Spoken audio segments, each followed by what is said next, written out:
Yan, hello guys. Ayan, kinukuha na ni, ni Eve yung ano, hindi mabuksan. Tulog na tulog sila Maricoy. Ayan guys. Umaakyat. Umaakyat na si Eileen na si Eve pataas. Oh. Yeah. Kasi hindi namin maano, tulog pa. Tulog pa sila. Ayan na si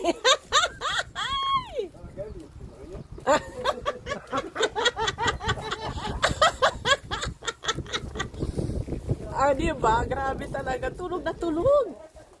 Bangge po. Yeah. Ano ba yan? Tulog na tulog sila po. Yan, surprise daw to. Pero wala. Sakit na yung kamay ko sa kakatog. Ayan! Hey!